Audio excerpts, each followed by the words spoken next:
Hi guys, it's day 9. Today I'm going to talk a little bit about schema therapy. It's something that I've brought up before, and a couple of people have expressed an interest. It's not very well known. I think it's a relatively new therapy technique. But yeah, I'm just going to give you like a brief overview of what my own experience of it is.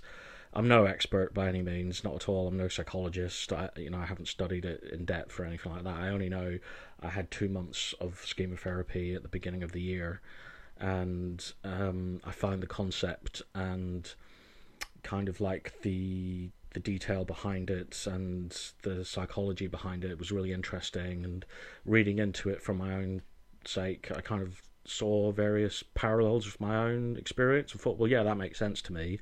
That's good. That's what I want. The only reason I stopped with the schema therapy is the therapist and I, we couldn't work together, and it happens sometimes. I've spoken about it before. You've got to be able to kind of be open and honest and have that relationship with your therapist that where you can tell them anything that's going on in your head. With this particular therapist, he relied a lot on visualization techniques, so he would ask me to imagine myself in various scenarios and situations. He did a lot of kind of child work where he'd be like, can you imagine yourself at X age? What are you like? How do you feel? Stuff like that. And I just, like, he would literally say, imagine your 6-year-old self is sitting in that chair right there. What would you say to them? How would you treat them? Blah, blah, blah, blah. It's an interesting technique, and I'm sure it works for lots of people, but I just couldn't get my head around it. I just couldn't put myself in that position where I could interact with my 6-year-old self on a one-to-one level. It just doesn't compute for me. I don't know if maybe I didn't give it enough of a chance or I didn't try hard enough, but ultimately it kind of got to the point where I was pretending that I could do these things just so I didn't upset the therapist. And that's a schema right there. I'm going to get into schemas in more detail now, but that's a prime example. That's a self-sacrificing schema. So what I'm doing there is I'm putting his needs ahead of my own. So I'm saying to myself, well, I'm going to pretend that I can do what he's asking me to do, even though I can't, because I don't want him to feel bad that I failed at doing something he wants me to do. So I'm going to pretend that I can do it and just carry on. And that's kind of one of my biggest emotional schemas that I've developed over the years, and it's something I do in life all the time. So what is an emotional schema? Let's go back to the beginning. So when you're a baby, you're a pretty basic machine. When you're first born, all your emotion, like, you don't really have any emotional needs. You've got like physical needs, so you need to like eat, sleep, excrete. That's pretty much it. There's nothing more complex about a baby. And it's only when you start to get older, I think from 2 onwards, that you start to develop kind of emotionally, and you start to rely on the people around you. So, your immediate family, your caregivers, your parents, your siblings, your close family. And you start sucking up all this information that's going on around you. And that's what you use to kind of base your own beliefs about yourself and your place in the world. Like, what kind of person are you and what kind of person are you going to be? That's all basic programming that's going on while you're at a very early age, which is why it's really important that that kind of input should always be positive. It should always be kind of encouraging or nurturing, because think of your brain like a computer. If you're building a computer and you start off by putting in bad input, bad data, then obviously as time progresses, you're basing everything that you do on that computer on bad information, so it's always going to be bad. So if you don't start very, very early on, like inputting this good data into the brain, you're going to develop these like negative core beliefs. And negative core beliefs are like your hardwired, your definitive kind of, this is what I believe about myself, this is what I believe about the world around me. And all that information comes from the people around you to begin with. Then obviously as you get older, your sphere of influence increases, and it's about, your friends and teachers and the books that you read, the TV shows and movies you watch, stuff like that. That all kind of informs your worldview a bit more. The media is a prime example. So by the time you're about 7 or 8, that's when your core personality is really developed, and it doesn't change much past that unless you actually start to have a lot of work around that later on in life. So yeah, 7 or 8 onwards, you're stuck. You're thinking, well, this is what I believe about the world around me based on what I've observed, what I've been told, how I've been treated. So let's look at an example of like a child who's born into a stable environment. So it's just like, a really happy family life. Its physical needs are met, its emotional needs are met, nurtured, developed, matured into adulthood. That child's going to grow up and be hopefully a happy, stable person who doesn't have any kind of personality issues or, dysfunctions or anything like that. Obviously, during the course of that person's life, things could happen to them, like outside stress, like bereavements or accidents or, serious injuries, things like that are going to affect their mental state. But basically, they're going to be stable emotionally going forward. You look at the opposite of that. So you look at a child that's born into dysfunction. So whether it's the family unit itself or the environment around it, I'm talking about kids that are born into war zones and things like that. In some instances, their physical needs aren't being met and their emotional needs aren't being met. And because of that, they're kind of stunted. They don't know how to develop, basically. So what happens is they start to kind of develop their own ways of coping with, the bad things that are going on around them because nobody else is helping them cope with the bad things around them. So the brain kind of kicks in and says, well, we need to sort this out. A prime example of like an early... So schemas, I'll talk about schemas. Schemas are basically maladaptive coping mechanisms. And when I say maladaptive, that means they're unhealthy. They're not good for you. In the short term, they do provide some relief. So you might think, well, they're worth having because they help. Short term, yeah, maybe they do. Long term, they're not really good for you to continuously go back and back and back on the same negative, maladaptive, coping mechanism. So they cause all sorts of problems later on in life. So they cause personality disorders, depression, anxiety, schizoaffective disorder, bipolar. You can trace a lot of those back to, the maladaptive schemas being developed at a very early age. So a prime example of a schema at that age is disassociation. The emotional need of feeling safe. That's a basic need that we all have. We all need that need to be met. Otherwise, we're going to be anxious about the world around us. We're not going to understand the dangers that are out there. When you're a child and that emotional need is not met, it's not developed, you're not told or nurtured that you're safe, you're going to feel unsafe, basically. Makes sense. And because you're feeling unsafe and no one's telling you how not to feel unsafe, you develop your own methods of feeling safe. So in that instance, you would cut yourself off emotionally from the situations that are going on around you. You disassociate, you disconnect, you become withdrawn. And that happens a lot with children who are in dysfunctional family units, dysfunctional, environments.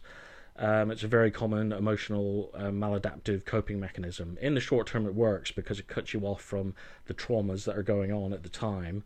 Long term, it doesn't. It doesn't work. It's simple as that. When I first started doing the Schema Therapy, I had to fill out a questionnaire, and I think you can find it online. My therapist told me this. It was basically like loads of questions, 5 pages full of questions, all about how you view yourself, how you interact with other people, situations in your life.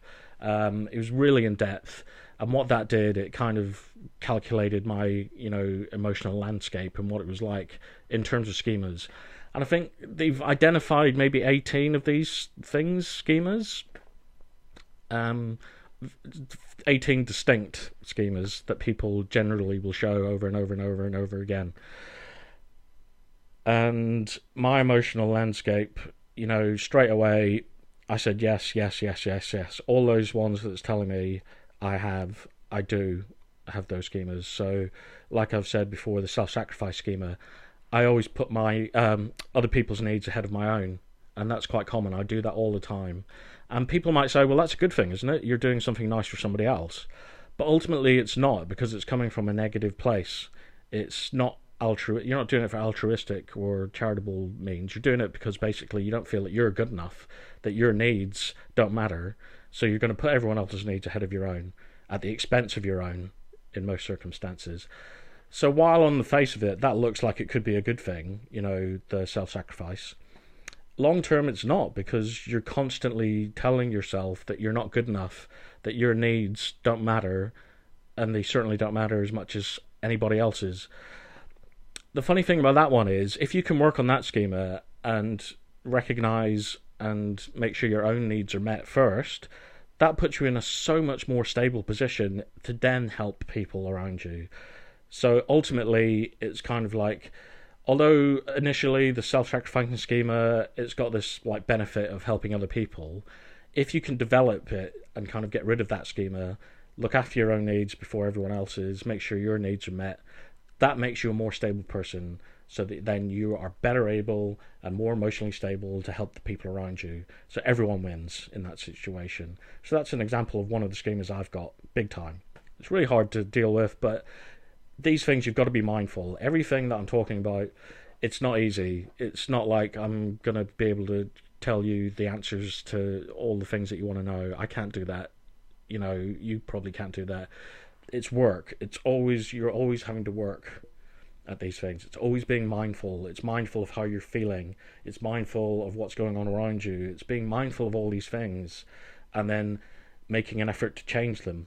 So another schema that I have is the disassociation schema. I do tend to cut myself emotionally from things, and that means, like, for me, I don't have the same depth of emotion for anything anymore. I'm kind of at a general sense of numbness, so I can enjoy things, and on the face of it I can kind of get into experiences and you know, find them pleasurable, or I can be happy, but ultimately I don't have that same kind of emotional feeling that, you know, an emotionally stable person would. You know, somebody who can be fully 100% in an experience. I've never had that. I've always kind of like looked back and thought I should have enjoyed that more.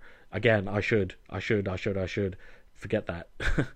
But that's one of the problems I'm working on at the moment, is the disassociation, the self-sacrificing. The other one that I have big time is the self-critical punitive schema, which is when you're young and you feel like you're being neglected, you turn it inwards and you say to yourself, well, the reason that people are neglecting my needs is because I'm not worth anything, and you convince yourself that's true, and you spend your whole life just saying, well, you know, why should I bother, you know, living my life because I'm not worth it? You know, why should people bother wanting to help me because I'm just, you know, I'm not worth the effort? And you convince yourself over time. It's like I was talking about yesterday, these negative thought processes just kind of create habits, negative thought habits, just going on and round and round and round. So yeah, that's an example just of a few of the schemas that I have. And like I say, there are 18. There are others, you know, I don't know them offhand, but those are the three that I know firsthand, from my own experience.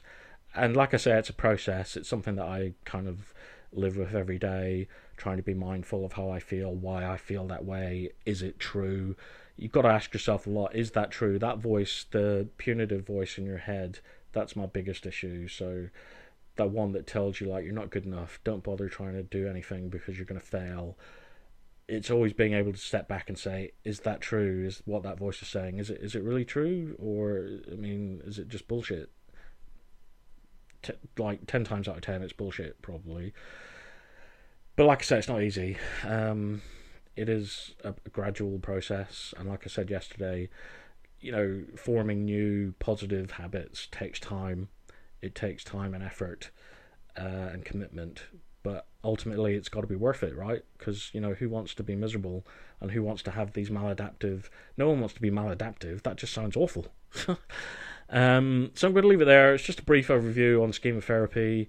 If you want to know more, I'm going to put a link in the description below, just of maybe a link to Wikipedia, just so you can get like more of the basic. I haven't really gone into much detail because, you know, I only know from my own experience what I took from it, so I've tried to give you that.